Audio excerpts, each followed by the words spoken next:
menggerakkan hati. Negeri ini memanggilmu kawan, belajar bergerak berbagi untuk negeri. Guru penggerak majukan pendidikan, guru penggerak menghamba para murid.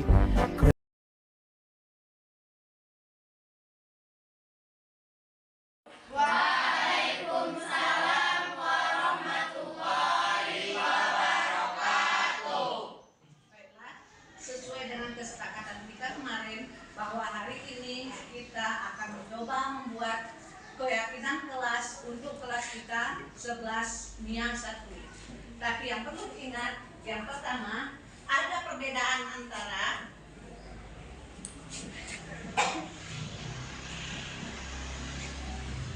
keyakinan kelas dengan peraturan kelas.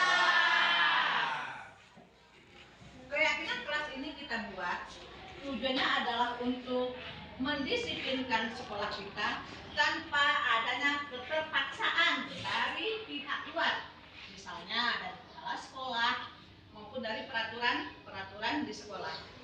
Misalnya dulu kita udah coba buat keyakinan kelas, salah satunya yang kita buat adalah datang tepat waktu. Itu kurang tepat, itu adalah peraturan. Kalau peraturan, mungkin di antara kalian ada yang merasa keberatan, ya enggak? Ada yang merasa keberatan jadinya. Makanya kita buat keyakinan. Kita sepakat bersama-sama untuk melaksanakan apa yang sudah kita sepakati tanpa takut ditegur, tanpa takut dihukum. Tapi itu kita lakukan dengan kesadaran sendiri. Bisa? Bisa. Setelah kita merancangkan ini akan dibagikan kertas. Di kertas kalian semua akan tuliskan kira-kira keyakinan kelas apa yang akan kita buat. Setelah dituliskan, silakan tempelkan di depan. Yang 2 deret ini di sini nempelnya, yang 2 deret ini di sini. Jadi nggak berebut.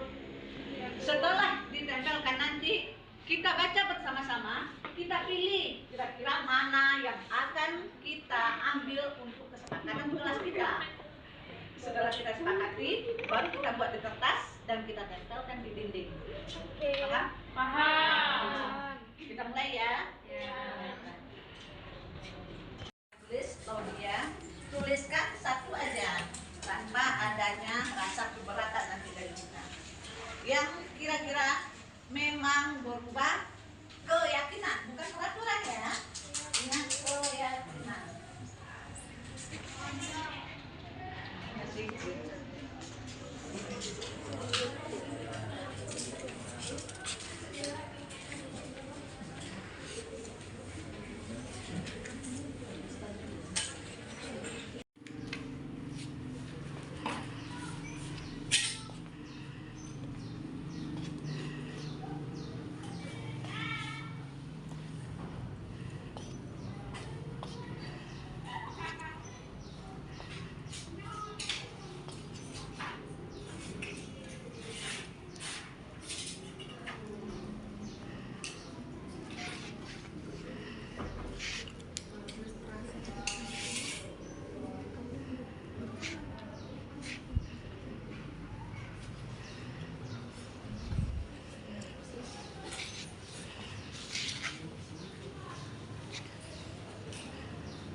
Kira-kira keyakinan kelas kita yang akan dibuat. Lanjut.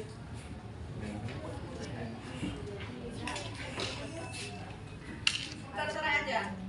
Oke, lanjut. Lanjut.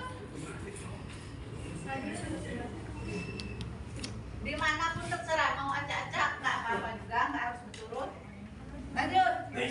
Najwa, Adel, Alia, Mutia.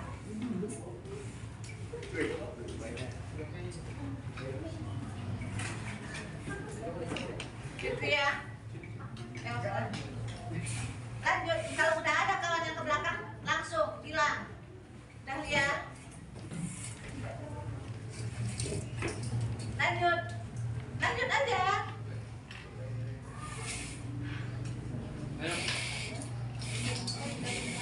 Langsung kalau udah selesai.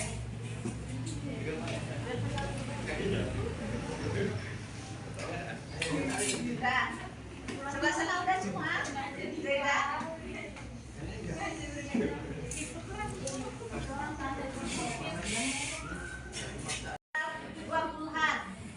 Keyakinan kelas yang udah kita buat, namun belum kita pilih, ya kan? Iya. Ibu bacakan. 1. Kami warga kelas 11 MIA 1 sepakat untuk tidak membuang sampah sembarangan di dalam kelas. Cut dulu ya. Dah. Yang kedua, kami warga 11 MIA 1 sepakat untuk melakukan kegiatan piket 10 menit sebelum pulang. Bisa? Bisa. Oke. Di sini lagi Ibu lihat contohnya. Kami warga 11 MIA 1 melakukan piket sama berarti. Yang lain, kami warga 11 MIA 1 sepakat bahwasannya tidak diperbolehkan untuk memakai seragam olahraga dari rumah walaupun olahraga pada jam pelajaran pertama. Kita pakai ya? Ya. Kita pakai. Itu keyakinan apa peraturan? Peraturan. Emang ada dari sekolah. Oh, berarti peraturan. Gak usah. Kita lanjutkan. Ini ada lagi kata kawannya. Kami warga 11 MIA 1 sepakat untuk saling menghargai pendapat sesama warga 11 MIA 1. Bisa? Bisa. Selanjutnya, kami warga 11 MIA 1 sepakat untuk selalu menjaga kebersihan kelas, baik di luar maupun di dalam kelas. Ini ya, kalau tadi cuma di luar, ini di luar dan di dalam kelas. Ini yang kita pakai ya. Kemudian ada lagi di sini. Kami warga kelas 11 MIA 1 sepakat untuk melestarikan perlindungan kepada sesama teman. Berarti tidak ada perlindungan. Dan nanti kita perbaiki bahasanya sesuai dengan keyakinan kelas.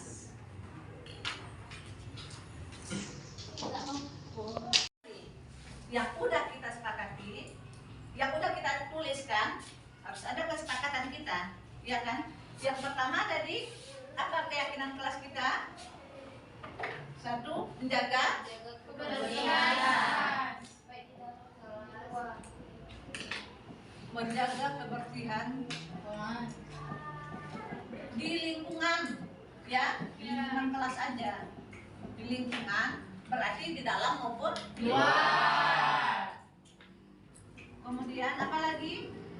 Saling menghargai pendapat. Saling menghargai pendapat.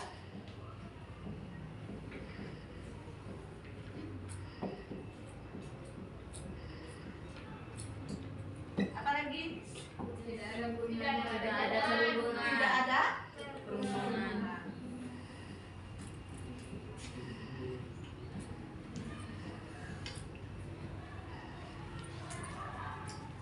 Apa lagi?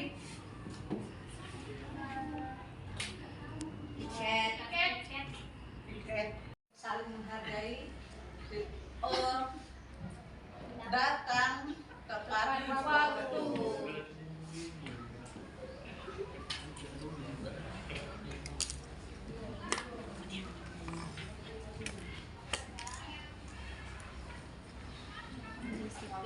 Apa lagi? Tadi yang udah kita bacakan. Udah ya, udah terang di sini semua kan? Ada yang beda bahasanya tapi kesimpulannya sama. Ya, tadi sama-sama menjaga kebersihan, namun ada yang di kelas aja, ada yang di luar semuanya saling menghargai kawan. Cuman ibu harapkan ini kan di kelas kita berkeyakinan kelasnya, ya kan? Ibu berharap peraturan atau keyakinan yang udah kita buat ini kita budayakan juga untuk lingkungan sekolah. Misalnya tadi sepakat untuk menjaga kebersihan kelas. Saat upacara juga kita jaga kebersihan lingkungan sekolah kita. Bisa? Memang pertama kita mulai dari kelas sendiri. Namun secara perlahan-lahan kita juga terapkan untuk di lingkungan sekolah kita. Sehingga nanti akan tercipta sekolah hijau sesuai dengan tema pojok baca kita, rumah hijau nantinya. Sekolah hijau berarti sekolah bersih, bukan sekolah karena sampah. Hijau adalah karena bersih, Tuhannya yang lingkungannya yang menyenangkan. Kalau lingkungan menyenangkan, insya Allah proses belajar mengajar nyaman. Kalau belajar nyaman, pembelajaran pun akan masuk. Insya Allah dapat nilai yang tinggi. Yang prestasi tadi ya. Berprestasi itu tadi kan. Kan ujung-ujungnya ke sini. Berprestasi. Gak cuma di kelas, tapi juga di lingkungan sekolah, di luar sekolah, baik kecamatan, kabupaten, sampai ke provinsi internasional.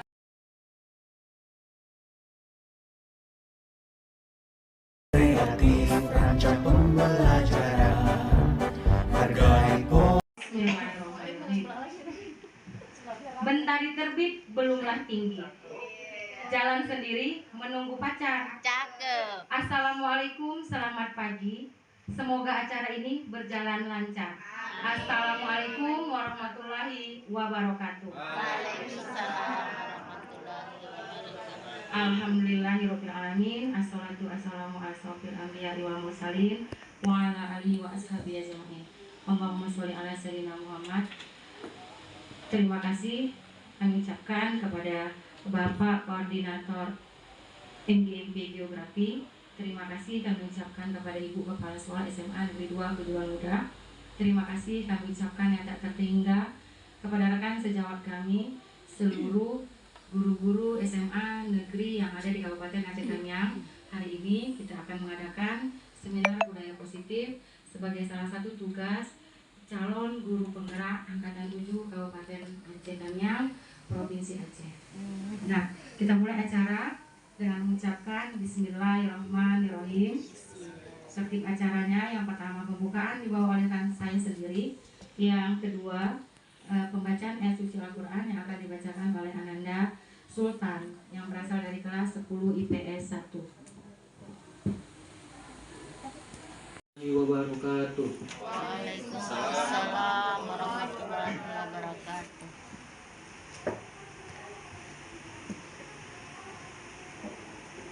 A'udzu billahi minasy syaithanir rajim.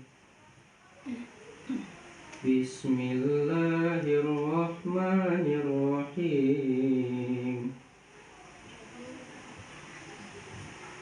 Ya ayyuhalladzina amanu idza qila lakum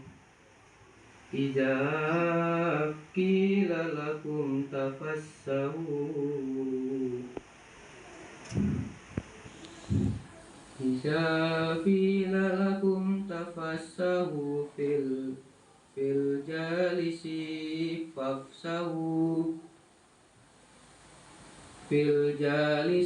fafsahu yafsihallahu lakum wa idza qila fangsuzu yarfa'illahu alladhina amanu minkum walladhina utul ilma darajat wallahu bima ta'maluna khabir. Ya ayyuhal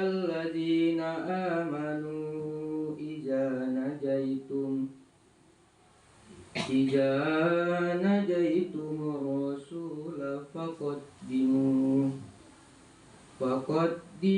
baina yadai najawakum sadaqah zalika khairul lakum wa ashar fa illam tajidu fa innallaha ghafurur rahim. Shadaqallahul azim. Sultan, dan semoga acara kita pada pagi hari dapat berkah dan rahmat dari Allah Subhanahu wa taala. Acara yang berikutnya yakni menyanyikan lagu Indonesia Raya yang akan dipimpin oleh Ibu Maya dari SMA Negeri 1 Kejuruan Muda. Kepada Ibu kami persilahkan dengan segala hormat, dan semua para tamu undangan diharap untuk berdiri.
Geografi kepada Bapak Yasir SPD MM dipersilahkan dengan segala hormat. Bismillahirrahmanirrahim. Assalamualaikum warahmatullahi wabarakatuh. Alhamdulillah arsala rasulahu bil huda wa dinil haqq liyudhhirahu 'ala dini kulli wa kafa billahi shahida. Asyhadu an la ilaha illallah wahdahu la syarika lah wa asyhadu anna Muhammadan 'abduhu wa rasuluhu la nabiyya ba'dah. Allahumma shalli wa sallim wa barik 'ala Sayyidina Muhammadin wa ala alihi wa sahbihi wa mawalah, amma ba'd. Segala puji syukur bersama-sama kita haturkan dari hati kita yang paling dalam kepada Allah Subhanahu wa taala. Nikmat keselamatan, kesehatan, kesempatan waktu kita berada di majelis ilmu di SMA Negeri 2 Kejuruan Muda dalam rangka mengikuti kegiatan seminar budaya positif pendidikan guru penggerak angkatan ke-7 CGP, yang hal ini akan menjadi presentasi utama Ibu Arbaya SPD. Kita doakan semoga dimudahkan. Allahumma faqihna fiddin wa 'allimnal Qur'an wa 'allimnat takwil wa dinna ila sawa'is sabil. Amin ya rabbal alamin. Selawat berkat dan salam sama-sama kita sering sajikan kepada baginda Rasulullah SAW, kepada para keluarga, sahabat dan para pengikutnya sekalian. Salam ta'zim kami, penghormatan kami kepada Koordinator Pengawas dan Koordinator NGMP Geografi Bapak Sarwan SPD MSI, ibunda kami yang solehah ya, Bu Zuliarni SPD, Kepala Sekolah SMA Negeri 2 Kejuruan Muda. Wabil khusus kepada seluruh CGP berhadir, nampaknya ada juga Bu Zuraida ya, Bu Rosnita, masya Allah, mohon maaf. Jadi ada juga di sini keluarga besar kita ya, nggak bisa sebutkan satu persatu. Alhamdulillah hampir 2/3 sudah hadir Bapak Ibu, dan seminar ini sudah layak untuk dilaksanakan. Dan juga ada dari NGMP PAI juga ya, atau teman-teman sejawat. Sejawat. Selamat datang dan semoga kegiatan ini dimudahkan. Acara berikutnya yakni kata sambutan dari Bapak Koordinator NGMP Geografi Bapak Sarwan SPD MSI. Kepada Bapak kami persilakan dengan segala hormat.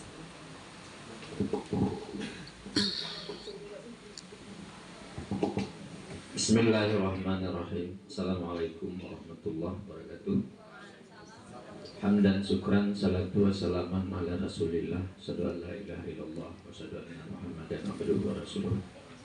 Tiada hentinya kita mengucapkan puji dan syukur kehadirat Allah Subhanahu wa taala atas limpahan rahmat dan karunia-Nya, taufik hidayahnya, kudrat iradahnya kepada kita semua, yang sampai detik ini kita masih bisa tersenyum dan bercandaria sesama kita dengan atas izin Allah semua ini terjadi. Kemudian selawat beriring salam marilah sama-sama kita sanjung-sanjungkan pangkuan Nabi besar Muhammad sallallahu alaihi wasallam atas segala bimbingan, petunjuk dan contoh dari beliau, kita bisa menikmati kehidupan yang berbahagia di dunia dan akhirat. Mudah-mudahan kita nanti di akhirat berkumpul di surganya Allah bersama beliau. Yang kami hormati Bapak Ibu Kepala SMA Negeri 2 Kejuruan Muda, dan juga yang kami hormati Bapak Ketua NGP Geografi, ketuanya masih juga ketua lama, anggotanya juga masih lama, dan banyak yang baru ini saya, karena terlalu lama nggak pernah kita ketemu. Dulu waktu acara diundang Pak Yasir, kebetulan saya di Banda Aceh nggak bisa hadir. Nah, rencana mau hadir, begitu malam sorenya masuk surat undangan berangkat. Hari ini merupakan hari yang sangat bahagia bagi guru-guru geografi dan luar biasa terobosannya. Artinya begini, karena ini dibuat atas kerjasama yang baik sesama anggota geografi. Mereka berupaya berkorban tenaga pikiran dan waktu untuk mewujudkan cita-cita bersama. Sebagaimana disampaikan oleh Pak Ketua tadi, saya terharu mendengarnya bahwa ada di antara sesama anggota MGMP yang memang diakui secara nasional, tapi beliau sendiri tidak tahu kemampuannya itu. Ini luar biasa. Ini luar biasa. Berarti beliau itu tidak pernah mengatakan aku, tapi kita semua. Dengan keberadaan beliau di sini merupakan itu adalah kebanggaan kita bersama. Untuk itu Bapak Ibu sebagai ini calon guru penggerak, calon ya, ada yang udah lulus? Dikit lagi Pak, dikit lagi. Tanggal 31 Januari Pak. Pengumuman. Iya. Tanggal 5. Berarti Ada sambutan yang terakhir ini sekaligus untuk membuka acara seminar budaya positif yang akan disampaikan oleh Ibu Kepala Sekolah SMA Negeri 2 Kejuruan Muda. Kepada Ibu kami persilakan dengan segala hormat. Terima kasih Bu Amah. Bismillahirrahmanirrahim. Assalamualaikum warahmatullahi wabarakatuh. Waalaikumsalam warahmatullahi wabarakatuh. Alhamdulillah wa nasta'inuhu wa nastaghfiruh wa na'udzu billahi min shururi anfusina wa min sayyi'ati a'malina. Wa may yahdihillahu fala mudilla lahu wa may yudlil fala hadiya lahu. Allahumma shalli ala sayyidina Muhammad wa ala alihi washabbihi ajma'in. Amma ba'du. Puji syukur kembali kita panjatkan kehadirat Allah Subhanahu wa taala yang pada hari ini kita diberikan kesehatan, rahmat dan karunia-Nya sehingga melangkahkan kaki kita untuk berkumpul di ruang pustaka PAI guna mengadakan suatu hal yang mulia, yaitu seminar sebagai calon guru penggerak angkatan ke-7 oleh pematerinya Ibu Arbaiyah. Selawat dan salam kita sanjungkan ke pangkuan Nabi besar Muhammad SAW. Semoga kita termasuk hamba atau umat yang diakui sebagai umatnya Rasulullah dan kita mendapat syafaat beliau di yaumil mahsyar nantinya. Yang kami hormati Bapak Pembina Pengawas Koordinator MGMP Geografi Bapak Sarwan SPD MSI, Bapak Ketua MGMP Geografi Bapak Yasir MM. Demikian Bapak Ibu, saya nggak panjang lagi. Ini yang dapat saya sampaikan selaku manusia yang daif ya. Selaku manusia yang daif, saya mohon maaf atas segala kekurangan saya. Tidak ada kesempurnaan bagi manusia, hanya milik Allah SWT. Dan pada hari ini tanggal 25 ya ini 25 Januari 2023 pukul 10.21 acara seminar Budaya Positif program guru penggerak, calon guru penggerak. Mudah-mudahan nanti jadi guru penggerak ya Pak. Dan harapannya ke depan juga guru penggerak inilah sebagai kepala sekolah di setiap sekolah. Ya, angkatan ke-7 resmi saya buka. Sebelum kita mulai acara seminar, alangkah kita selesaikan acara kita. Acara yang lain ini berdoa yang akan dipimpin oleh Bapak Ketua MGMP. Bapak silakan. Baik Bapak Ibu, untuk mengambil berkah jalannya acara seminar kita pada hari ini, bersama-sama kita membacakan surat Al-Fatihah. Kita niatkan semoga pahala bacaan Fatihah kita ini kepada ruh Nabi Muhammad Rasulullah SAW, kepada orang tua kita, kepada guru-guru kita, kepada orang-orang kita cintai, dan kepada diri kita sendiri. Ala hadhihi niyah Al-Fatihah. A'udzu billahi minasyaitonir rajim. Bismillahirrahmanirrahim. Alhamdulillahi rabbil alamin. Arrahmanir rahim. Maliki yaumiddin. Iyyaka na'budu wa iyyaka nasta'in. Ihdinas siratal mustaqim. Siratal ladzina an'amta 'alaihim ghairil maghdubi 'alaihim waladdallin. Amin. Taqabbalallahu minkum minna wa minkum taqabbal ya karim. Alhamdulillahirrahmanirrahim. Sekarang masuklah kita ke acara puncak, yaitu seminar budaya positif yang akan diisi oleh Ibu Arbaiyah SPD. Jalan-jalan ke rumah Pak Arif, singgah sebentar membeli cutter. Mari kita biasakan budaya positif agar terwujudnya siswa berkarakter. Kepada Ibu Arbaiyah dipersilakan dengan segala hormat. Assalamualaikum warahmatullahi wabarakatuh. Waalaikumsalam warahmatullahi wabarakatuh. Alhamdulillahirabbil alamin. Wassalatu wassalamu ala asrofil anbiya'i wal mursalin wa ala alihi washabihi ajmain. Asyhadu an la ilaha illallah wahdahu la syarikalah wa asyhadu anna Muhammadan abduhu wa rasuluh la nabiyya ba'da. Pertama-tama, marilah kita mengucapkan puji dan syukur kembali kehadirat Allah Subhanahu wa taala yang telah memberikan rahmat dan kurnia-Nya kepada kita bersama, sehingga berkat rahmat dan kurnia dari beliau itu kita dapat berkumpul di ruangan perpustakaan PAI SMA Negeri 2 Kejuran Muda dalam rangka seminar budaya positif program guru penggerak angkatan ke-7 Kabupaten Aceh Tamiang. Selanjutnya, selawat beriring salam tak lupa juga kita kirimkan kepada Nabi Muhammad SAW yang telah membawa kita dari alam kebodohan kepada alam yang berilmu pengetahuan seperti yang kita rasakan pada saat ini. Penghormatan saya kepada Bapak Ketua MGMP Geografi se-Kabupaten Aceh Tamiang, Bapak Muhammad Yasir SPD MM, dan yang penghormatan saya tidak terhingga kepada rekan-rekan guru geografi se-Kabupaten Aceh Tamiang. Salam guru penggerak, tergerak, bergerak, menggerakkan. Itulah moto kami sebagai guru penggerak. Pertama, saya tergerak untuk ikut program guru penggerak ini. Selanjutnya, saya bergerak dalam pendidikan guru penggerak tersebut. Dan sekarang insya Allah saya berusaha menggerakkan teman-teman semua supaya ke depan kita semua juga ikut dalam program guru penggerak ini. Materi kita pada hari ini terdiri dari 6 sub topik. Yang pertama adalah disiplin positif dan nilai-nilai kemanusiaan universal. Yang kedua, teori motivasi, hukuman, dan penghargaan.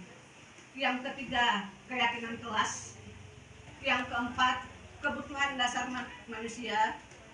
Yang kelima, 5 posisi kontrol. Dan yang keenam adalah segitiga restitusi. Sebelum kita masuk kepada materi yang pertama, kepada Bapak Ibu saya harapkan untuk memperhatikan layar di depan. Dengan pemantik, apakah Bapak dan Ibu setuju dengan pertanyaan ini? Yang pertama, hukuman dapat mendisiplinkan anak. Apakah Bapak dan Ibu setuju? Setuju. Ada yang tidak setuju? Ada. Yang setuju siapa Bapak Ibu? Siapa yang setuju? Oke, nggak ada yang setuju. Yang tidak setuju tadi dulu. Oke, Pak Yasir mengatakan bahwa beliau tidak setuju hukuman dapat mendisiplinkan anak. Kenapa Pak Yasir? Tolong berikan alasannya. Kenapa hukuman tidak mendisiplinkan anak? Karena anak bisa dendam kepada gurunya, dan kalau dendam maka terjadi hubungan yang tidak harmonis dan pembelajaran tidak tercapai. Oke, terima kasih Pak Yasir. Tepuk tangan untuk Pak Yasir ya. Dengan pemantik, apakah Bapak dan Ibu setuju dengan pertanyaan ini? Yang pertama, hukuman dapat mendisiplinkan anak. Apakah Bapak dan Ibu setuju? Setuju. Ada yang tidak setuju? Ada. Yang setuju siapa Bapak Ibu? Siapa yang setuju? Siapa yang setuju? Ayo. Oke, nggak ada yang setuju. Yang tidak setuju tadi dulu. Oke, Pak Yasir mengatakan bahwa beliau tidak setuju hukuman dapat mendisiplinkan anak. Kenapa Pak Yasir? Tolong berikan alasannya. Kenapa hukuman tidak mendisiplinkan anak? Karena anak bisa dendam kepada gurunya, dan kalau dendam maka terjadi hubungan yang tidak harmonis dan pembelajaran tidak tercapai. Oke, terima kasih Pak Yasir. Tepuk tangan untuk Pak Yasir ya.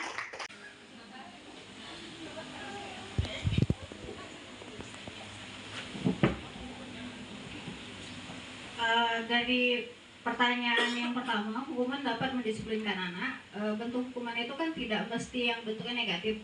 Ada bentuk hukuman positif gitu ya kan. Salah satunya pada saat mereka tidak mengerjakan tugas, hukumannya misal kamu buat kosakata loh, buat kosakata tentang geografi. Kebetulan kita kan geografi ya Bu ya. Kamu buat kosakata sebanyak 20 buah, dan 20 buah itu kamu setorkan dengan saya. Itu salah satu bentuk hukuman. Saya rasa dengan bentuk hukuman itu mereka tidak akan dendam sama kita. Itu salah satu bentuk hukuman yang sifatnya positif gitu. Banyak lagi bentuk-bentuk hukuman yang sifatnya positif yang membuat mereka, daripada aku dihukum lebih baik aku kerjain tugas ini, capek loh ngerjain yang kayak gitu, meskipun nampaknya gampang gitu.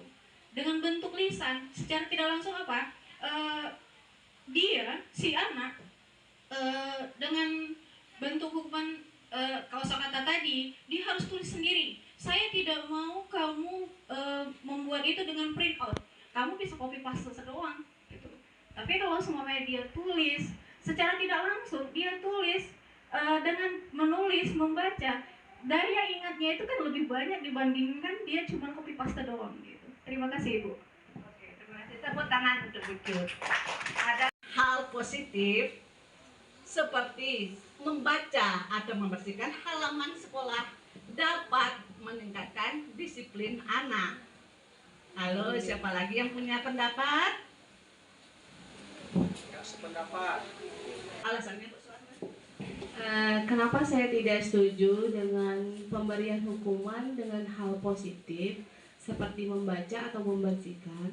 Ada beberapa siswa, itu terutama ada di siswa saya, seperti Ibu narasumber mengatakan, memang benar apabila anak yang tidak mau belajar, lebih bagus dia diberikan hukuman, karena dia lebih mencintai hukuman dibandingkan dia belajar dengan pelajaran yang tidak dia sukai. Contoh, di jam pertama dia sengaja terlambat karena dia tahu di jam pertama itu ada pelajaran matematika.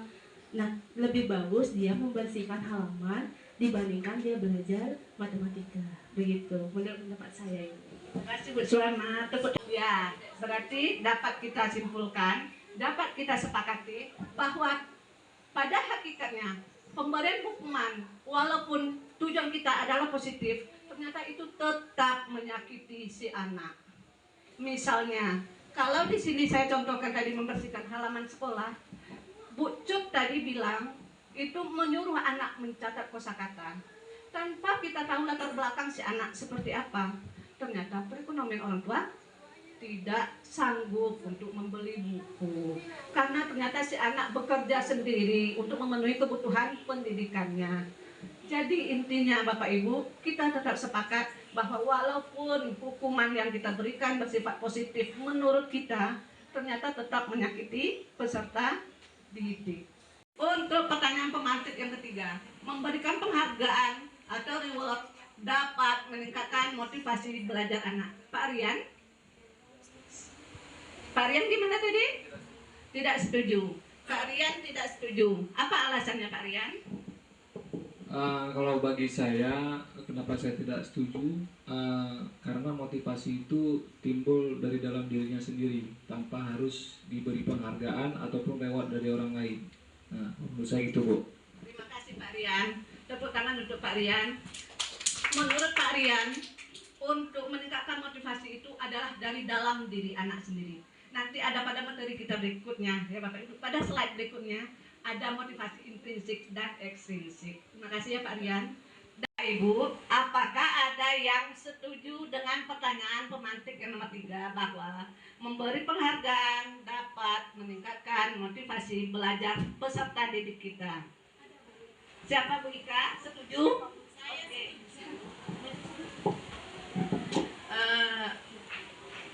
Pernyataan bahwasanya memberi penghargaan dapat meningkatkan motivasi belajar anak, secara pribadi ini pernah saya terapkan, Bu. Pada saat itu saya menerapkan di materi pembuatan peta. Waktu itu saya buat door prize bagi kelompok yang paling terbaik akan mendapatkan hadiah dari saya. Kebetulan ada kelas khusus yang memang dalam tanda kutip siswanya itu terlalu banyak masalah di situ. Begitu saya buat itu, saya pecah kelompoknya.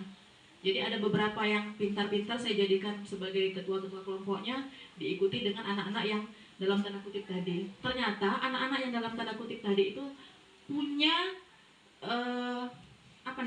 kelebihan khusus.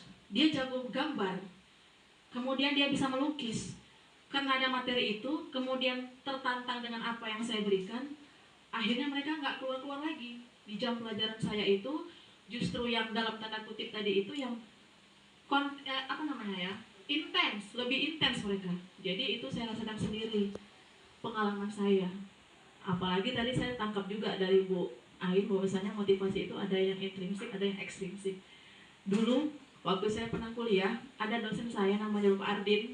Dia juga mengatakan bahwasanya penghargaan itu juga bisa berupa verbal, berupa kata-kata. Jadi saya sampaikan ke anak bahwasanya kalau mereka memang baik, nilainya baik, tetap saya sampaikan penghargaan, baik itu dengan ucapan ataupun dengan door prize. Begitu Ibu. Terima kasih Bu Ika atas pendapatnya. Tepuk tangan kembali untuk Bu Ika. Di sini tadi juga ada 2 pendapat yang mana memberi penghargaan dapat meningkatkan motivasi siswa. Kalau Pak Rian dia tidak setuju karena itu nanti akan menimbulkan rasa minder atau rasa tidak percaya diri bagi sebagian peserta didik kita. Tapi ada Bu Ika yang setuju. Bu Ika udah melaksanakan sendiri, udah mengalami sendiri. Ternyata dengan reward yang dijanjikan oleh Bu Ika, anak-anaknya menjadi semangat kembali belajar. Namun di sini kita harus tetap menyatukan persepsi kembali, ya kan? Pada hakikatnya mungkin Bu Ika di satu hal itu memang berhasil, tapi kebanyakan yang saya alami di sini dan guru-guru lain juga ada curhat sama saya. Ternyata pemberi reward itu tetap membunuh motivasi si anak. Intinya tetap anak ada yang merasa tersakiti. Kenapa? Seperti saya katakan, karena menurut kita materi tersebut tidaklah terlalu susah. Hayo, 10 orang pertama akan akan Ibu beri nilai A+. Berlomba-lombalah si anak, dapat 10 orang. Untuk materi berikutnya, kembali saya buat seperti itu. Maju 10 orang, yang orangnya ternyata itu juga. Dan pada pertemuan berikutnya, yang lain udah nggak mau lagi kerja. Bu, sekarang coba perhatikan layar monitor, ada kegiatan perubahan paradigma. Saya harapkan Bapak Ibu saling menghadap pasangannya.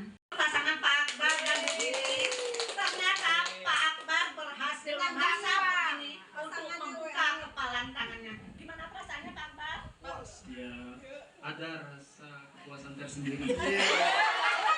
Pak Akbar merasa bangga ya, berhasil membuka kepalan tangan Bu Dini dan mengambil barang yang berharga dari Bu Dini. Ya, Ya, seperti terima kasih Pak Akbar. Bu Dininya Bu Leli, saya mau tahu apa yang digenggam di tangan Bu Leli ini? Barang berharga bagi Bu Leli. Kita udah bersahabat berapa tahun Bu Leli? Kenapa ya Bu? Coba saya ingat dulu ya Bu ya. Tapi kayaknya kita sudah lama, soalnya kita sering tukar-tukaran kabar ya Bu ya. Sekian lamanya kita bersahabat, berkawan, kemana-mana kita bersama. Masa Bu Leli nggak kasih tahu ini apa di genggaman Bu Leli? Bagaimana ya Bu? Sebenarnya saya ingin memberitahu Ibu, tapi ini barang yang sangat berharga bagi saya. Jadi saya tidak akan memberitahu Ibu. Kalau barang berharga bagi Bu Leli, saya juga barang berharga saya itu sahabat saya sendiri, Bu Leli. Masa Bu Leli nggak mau kasih tahu barang berharga untuk sahabat Bu Leli sendiri? Ini udah menjadi keputusan saya tidak akan memberitahu Ibu. Bu Leli dan Bu Yus Laila, ternyata Bu Yus Laila tidak berhasil membuka kepalan tangan Bu Leli. Gimana perasaannya Bu Yus Laila? Sangat kecewa. Ternyata Pak Akbar berhasil membuka kepalan tangan Bu Dini dengan segala rayuannya, dan Bu Yus Laila ternyata gagal membuka kepalan tangan Bu Leli walaupun sudah dipaksa dengan ancaman persahabatan akan putus. Bu Dini, tapi inilah yang kita rasakan dalam kehidupan kita sehari-hari sebagai peserta didik. Kita merasa bangga apabila kita berhasil mengkop pemikiran anak murid kita, iya kan? Tapi ternyata itu salah Bapak Ibu. Itu hanyalah ilusi guru untuk mengontrol muridnya. Jadi Pak Akbar salah. Jangan bangga Pak Akbar bisa mengontrol, menguasai Bu Dini. Karena gimana pun ada perasaan nanti yang Lila dan Bu Leli, jangan berkecil hati walaupun nggak berhasil membuka kepalan tangan Bu Leli. Karena inilah realnya kita dalam pembelajaran sehari-hari. Ada saatnya kita harus mengalah dengan anak murid, di mana kita harus selusuri apa sebab si anak itu datang terlambat. Misalnya, apa sebab si anak itu selalu melakukan kesalahan di kelas. Jadi intinya apa? Di dalam pembelajaran kita tidak boleh, kita jangan melakukan ilusi. Oh, anak murid bisa saya paksa. Oh, anak murid bisa saya atur. Itu semua ilusi. Ulur. Ada saatnya kita mengalah dengan anak, bukan untuk kalah. Ya, kita mengalah bukan untuk kalah, tapi untuk mencari kebenaran supaya terciptanya pembelajaran yang menyenangkan dan berpihak kepada murid sesuai dengan tuntutan kurikulum merdeka. Sekarang kita lanjut ke materi berikutnya ya Bapak Ibu, yaitu tentang disiplin positif, ya kan? Disiplin adalah kata yang sering kita pergunakan sehari-hari, apalagi dalam pembelajaran kita. Kita menginginkan anak disiplin. Sekarang apakah pengertian dari kata disiplin itu menurut Bapak Ibu? Bu Maya, apa disiplin menurut Bu Maya kira-kira? Sesuatu yang dilakukan untuk menuntut kepada kepatuhan. Menurut Bu Maya, disiplin adalah sesuatu yang menuntut kita kepada kepatuhan. Ada mungkin pendapat yang lain? Bu Mai? Menurut saya disiplin itu sesuatu yang bisa membuat seseorang tertib. Terima kasih Bu Mai. Menurut Bu Maya, disiplin itu adalah sesuatu yang menuntut kita, membimbing kita kepada kepatuhan. Dan menurut Bu menamai disiplin itu adalah sesuatu yang menjadikan orang itu jadi patuh. Disiplin itu adalah belajar membimbing diri kita untuk mengarah kepada kepatuhan. Sekarang kita lanjut pembelajaran yang kedua, yaitu teori motivasi, hukuman, dan penghargaan. Seperti di awal tadi, sudah kita katakan bahwa teori motivasi itu ada dua, yaitu teori motivasi eksternal yang berasal dari luar diri kita, dan yang kedua adalah teori internal. Teori eksternal biasanya adalah teori yang kita lakukan, nilai yang kita lakukan untuk mendapatkan pujian dari orang lain. Misalnya, saya datang tepat waktu supaya dipuji oleh kepala sekolah saya. Dan saya datang tepat waktu karena saya suka mendengar pujian dari teman-teman yang lain. Itu semua adalah contoh dari motivasi eksternal, mengharapkan pujian, mengharapkan imbalan, dan mengharapkan sesuatu dari orang lain. Yang sangat diharapkan itu untuk mendorong motivasi kita adalah motivasi intrinsik, motivasi yang berasal dari dalam diri kita sendiri, di mana apapun yang kita lakukan adalah untuk menghargai diri sendiri. Misalnya, saya harus datang tepat waktu ke sekolah karena anak didik saya suruh juga datang tepat waktu. Itu adalah motivasi intrinsik. Kira-kira menurut Bapak Ibu, motivasi manakah yang sangat perlu kita miliki dalam pelaksanaan tugas kita sehari-hari? Menurut Bu Adida, yang sangat kita perlukan adalah motivasi intrinsik, yaitu motivasi yang berasal dari dalam diri kita sendiri, di mana kita melakukan sesuatu itu adalah karena kesadaran kita, bukan karena mengharapkan pujian, imbalan, ataupun dukungan dari orang lain. Untuk penghargaan menurunkan kualitas, seperti yang diungkapkan oleh Bu Arbaiyah tadi, misalkan kita ini dalam satu kelas, biasanya yang selalu menjawab itu adalah yang paling pintar di situ. Jadi kalau misalkan mendapatkan penghargaan, biasanya hanya dia saja yang mendapatkan penghargaan. Jadi di sini saya merasa itu bisa menurunkan kualitas untuk siswa-siswa yang lain, begitu Bu Arbaiyah, menurut saya. Terima kasih Bu Kasni. Apakah setuju semua dengan pendapat Bu Kasni? Setuju. Setuju ya, bahwa sebenarnya penghargaan memang dapat mematikan kreativitas. Penghargaan dapat menurunkan kualitas, dan penghargaan bisa mengurangi motivasi intrinsik. Karena yang namanya penghargaan itu adalah motivasi ekstrinsik, untuk mendapatkan pujian, untuk mendapatkan reward, dan lain sebagainya. Pertanyaan yang kedua, mengapa kita memiliki peraturan 3M? Ini masa COVID ya Bapak Ibu, nggak apa-apa, sekarang kita bahas. Menggunakan masker, mencuci tangan, dan menjaga jarak 1,5 meter. Pak Akbar, silakan. Assalamualaikum warahmatullahi wabarakatuh. Waalaikumsalam. Saya Muhammad Akbar dari SMA Negeri 1 Tamiang Hulu. Saya ingin menanggapi tentang pertanyaan kedua, yaitu mengapa kita memiliki peraturan 3M, menggunakan masker, mencuci tangan, dan menjaga jarak 1,5 meter. Hal ini dikarenakan bahwa peraturan itu adalah satu hal yang dibuat untuk mencegah kita dari terjadinya kerugian yang bersifat material dan fisik. Maka untuk 3M itu dia sifatnya peraturan yang harus ditaati. Kalau dia tidak ditaati, maka akan terjadi kerugian pada individu tersebut. Contoh tentang 3M.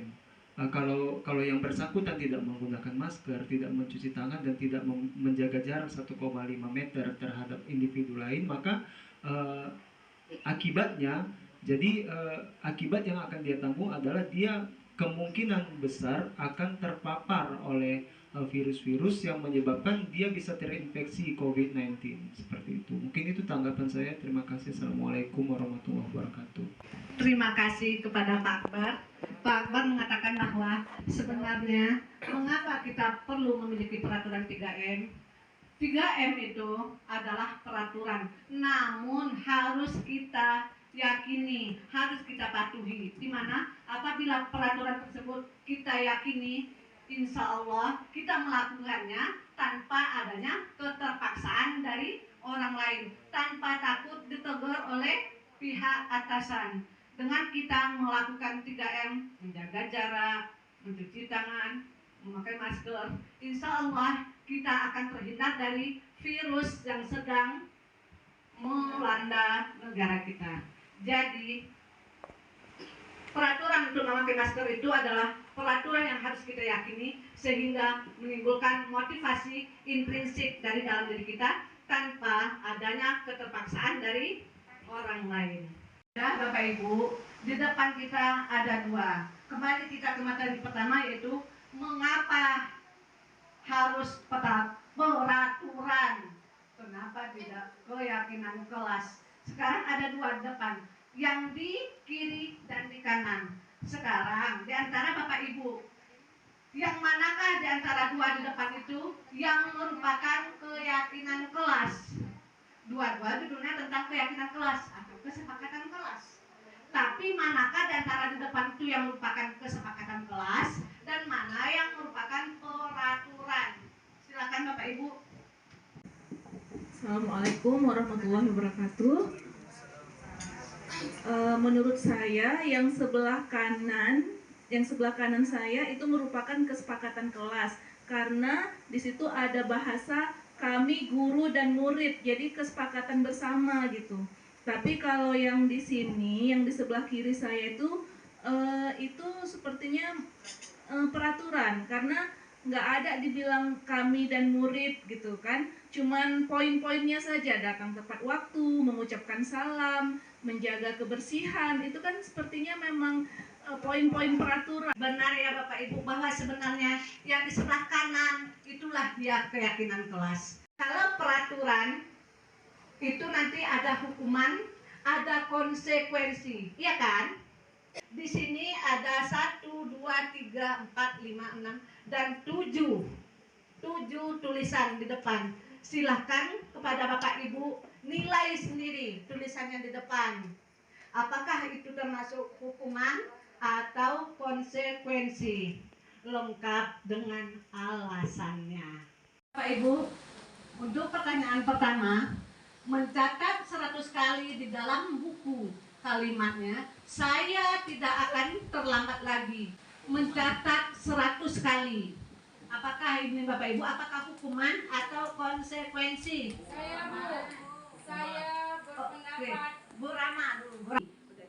Oke, menurut saya itu sebuah hukuman, karena mencatat itu akan menyakiti si anak, lengan si anak, jiwa si anak merasa tertekan.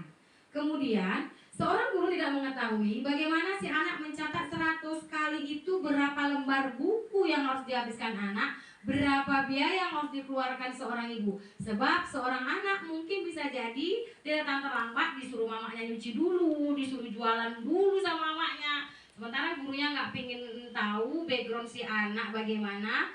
Si guru hanya bisa bilang, catat, jangan terlambat lagi sampai 100 kali di dalam buku. Capek loh itu Bu. Menurut saya itu sebuah hukuman. Sekian itu. Lapangan basket 2 kali karena terlambat hadir di sekolah. Halo, Pak Rian, silakan. Baik, untuk pertanyaan kedua itu jawabannya sama yang pertanyaan pertama, yaitu itu hukuman. Karena ada yang secara tidak langsung, ada yang kita sakiti dan menyakiti jiwanya. Demikian Bu. Terima kasih Pak Rian. Menurut Pak Rian, pernyataan lari mengelilingi lapangan basket sebanyak 2 kali juga merupakan hukuman, karena jiwa si anak tersakiti, fisiknya tersakiti, jiwa tersakiti karena dia merasa malu dilihat oleh teman-temannya.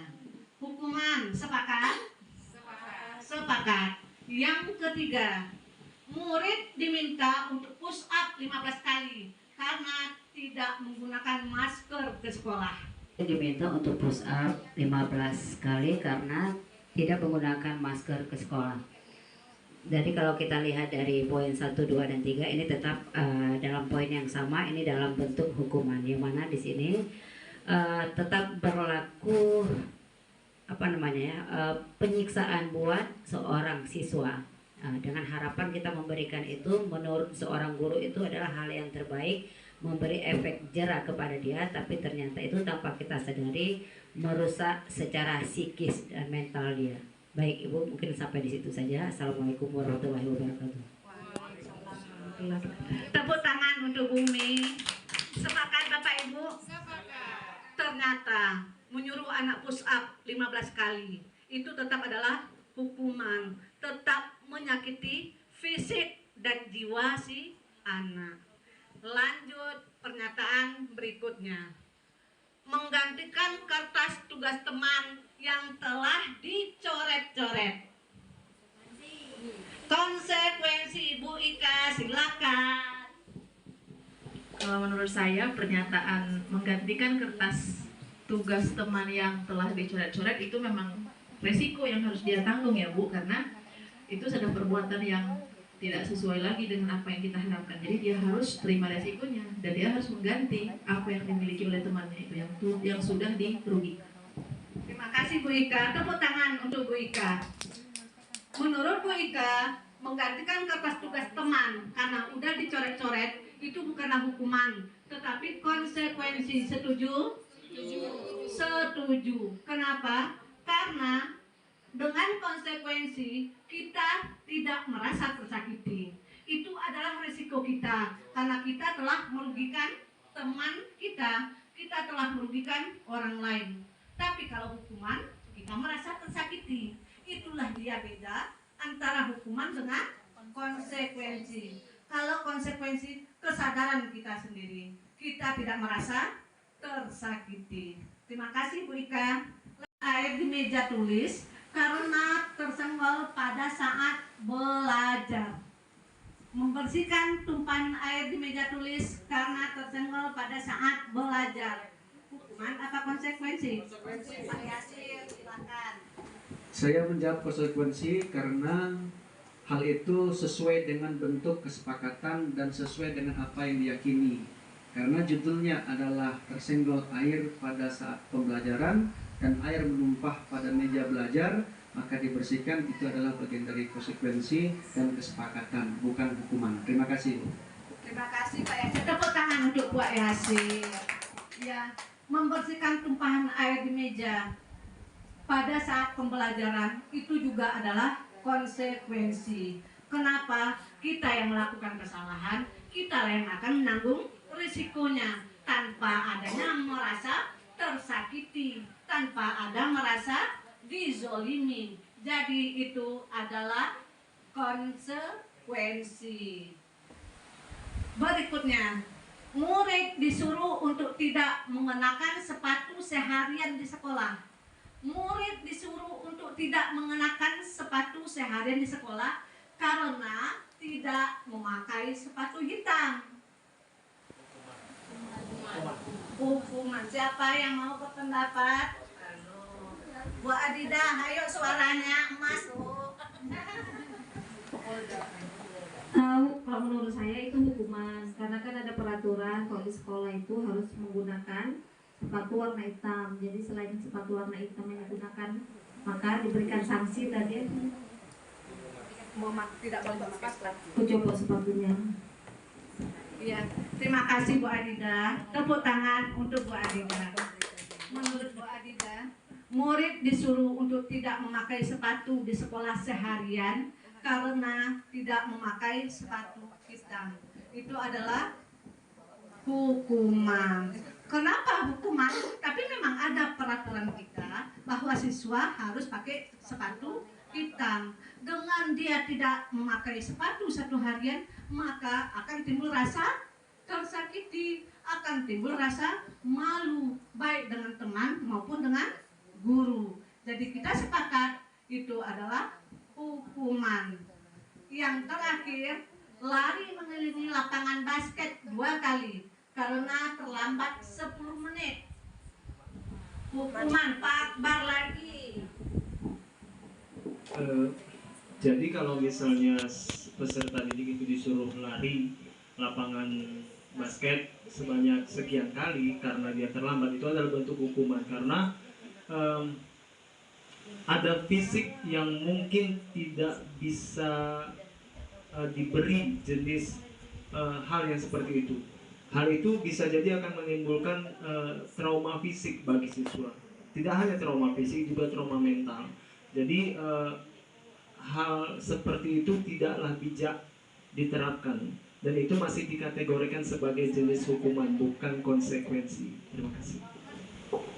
Kita udah bahas beberapa kasus, apakah itu termasuk hukuman atau konsekuensi. Sekarang dapat kita lihat, inilah perbedaan antara hukuman dengan konsekuensi. Kalau hukuman sifatnya menyakitkan, ya kan? Sementara konsekuensi itu adalah sesuatu yang harus terjadi tanpa merasa tersakiti. Berikutnya, kalau hukuman, anak akan semakin membenci kedisiplinan seperti yang kita bahas tadi, ya kan? Tapi kalau konsekuensi, maka anak akan semakin menggemari kedisiplinan karena mereka tidak merasa terpaksa, ya kan? Ada juga dengan hukuman maka menimbulkan konsep diri yang buruk. Kenapa? Dia lari, itu pasti kena hukum, ya kan? Tapi dengan konsekuensi maka konsep dirinya akan baik. Inilah risiko saya karena saya telah melanggar peraturan. Selanjutnya, dengan hukuman anak akan marah, emosi anak tidak terkontrol karena tadi mereka merasa tersakiti. Tapi dengan konsekuensi, insya Allah emosi anak terkontrol karena apapun yang mereka lakukan adalah dengan kesadaran, tanpa keterpaksaan dan tanpa adanya rasa tersakiti atau terzolimi baik oleh teman ataupun oleh guru mereka. Kita lanjutkan pembelajaran yang keempat, yaitu kebutuhan dasar manusia.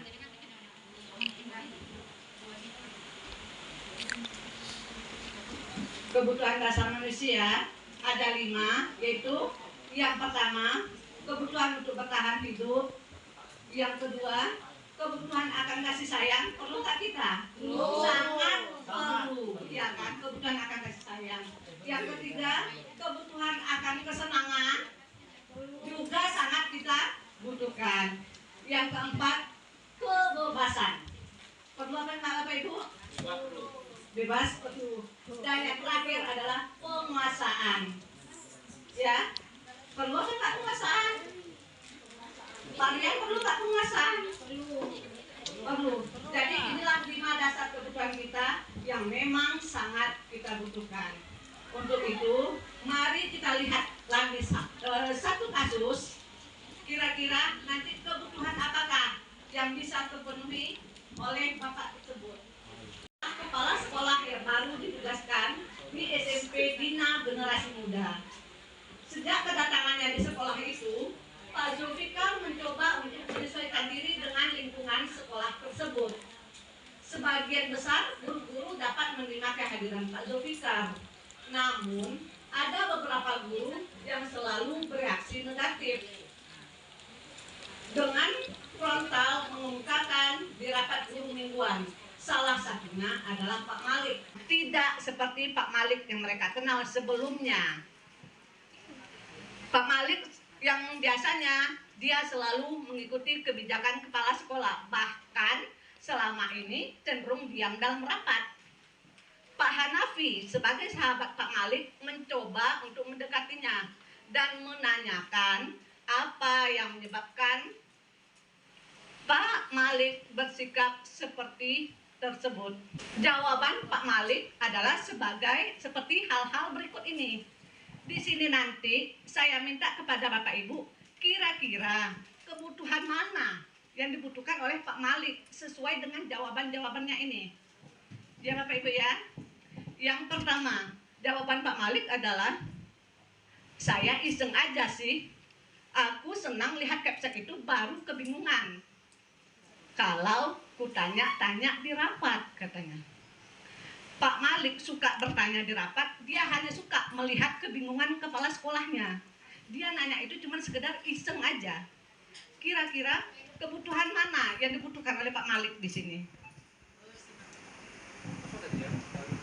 Ada kesenangan, ada kasih sayang, ada penguasaan, ada bertahan hidup. Kira-kira kebutuhan mana yang dibutuhkan oleh Pak Malik di sini? Bu Mai? Kebutuhan? Menurut saya kebutuhan untuk bersenang-senang gitu. Kenapa Bu? Karena kan iseng aja sih katanya gitu. Jadi merasa senang aja dan orang bingung gitu kan. Terima kasih ya Bu Mai. Gimana Bapak Ibu yang lain? Setuju? Iya, kebutuhan yang dibutuhkan oleh Pak Malik di sini adalah kebutuhan akan kesenangan. Dia puas apabila melihat kepala sekolah yang baru itu kebingungan, ya. Tapi itu kan iseng aja. Ada memang saatnya kita perlu hal-hal seperti itu. Lanjut ya. Pertanyaan, jawabannya yang kedua ya adalah, ya biar dia kenal sama aku. Kebutuhan mana yang diperlukannya? Jelas kasih sayang ya. Ini nggak usah saya jelas di sini. Dia bisa bekerja sama. Beliau itu bicara apa tadi? Makanya saya tanya aja daripada saya kelihatan tidak paham.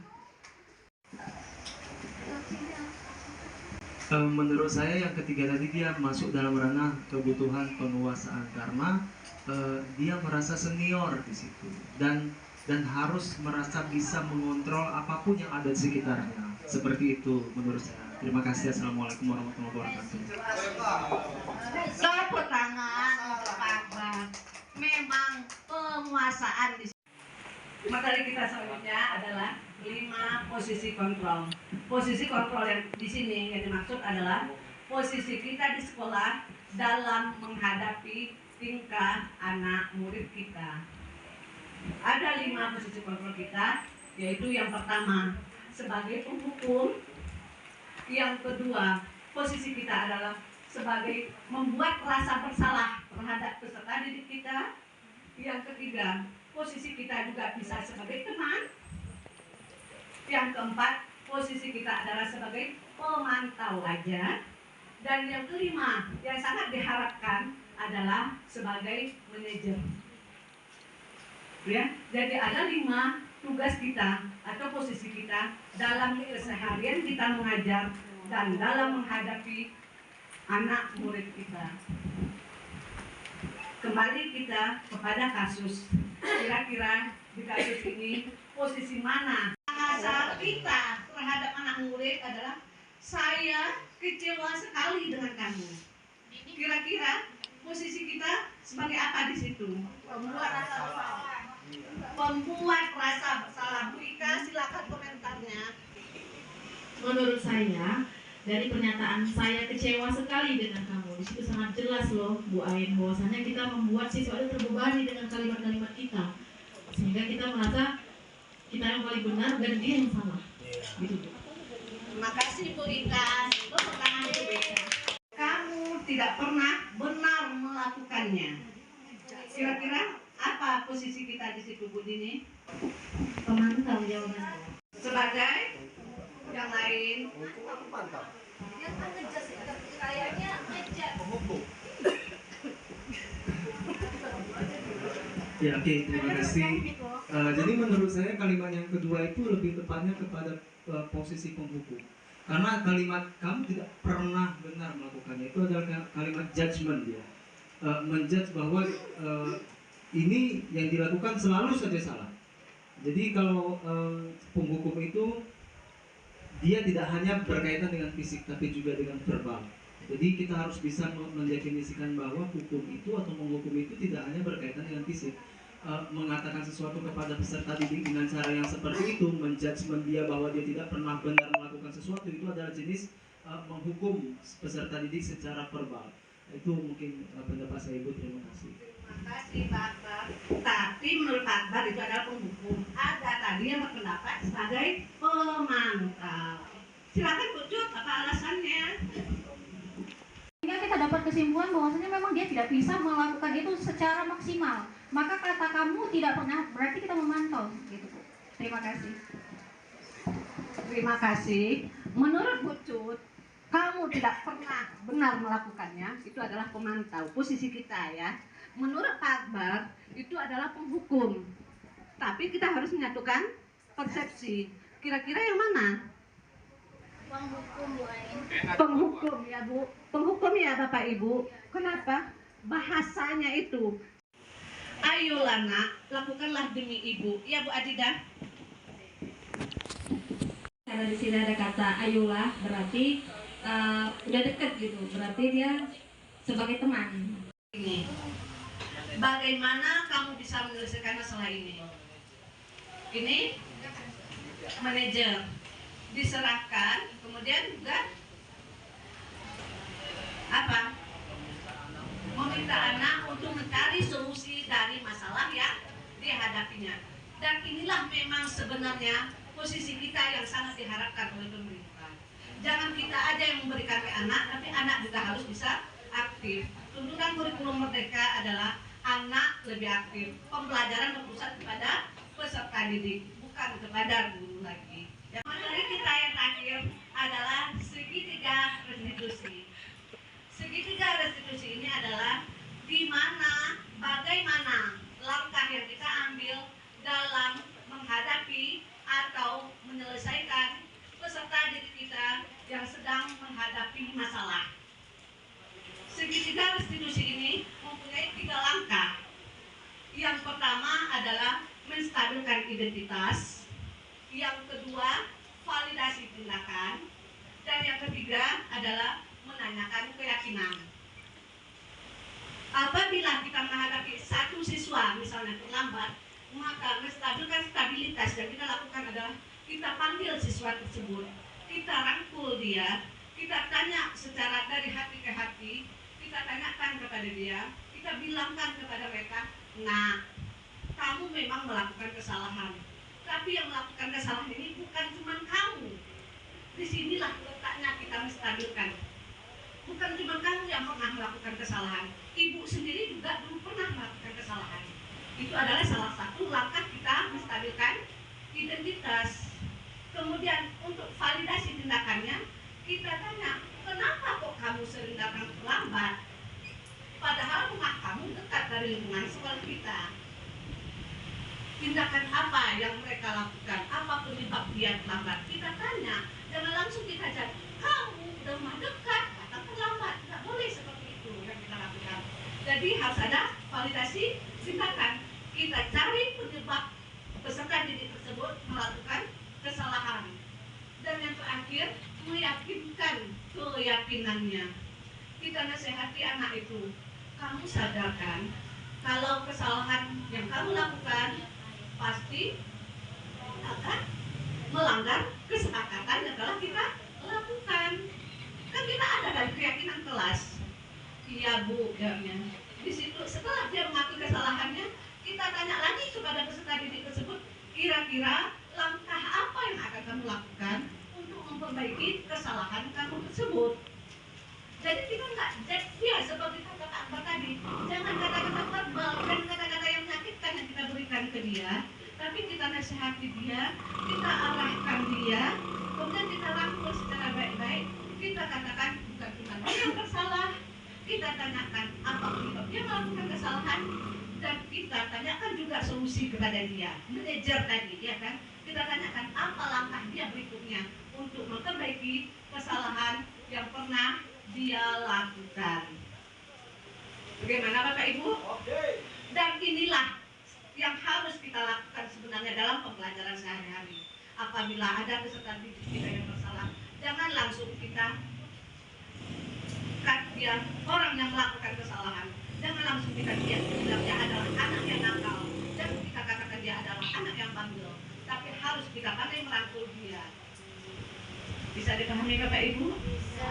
Demikianlah hasil presentasi saya hari ini tentang seminar budaya positif. Mudah-mudahan dapat kita ambil hikmahnya dan menjadi pembelajaran bagi kita semua. Semoga kita ke depan bisa menjadi guru yang lebih baik lagi, memposisikan diri kita sebagai manajer di sekolah kita masing-masing. Bapak Ibu, terima kasih atas perhatiannya, juga dari segi waktu yang telah disediakan dari pagi sampai siang untuk saya.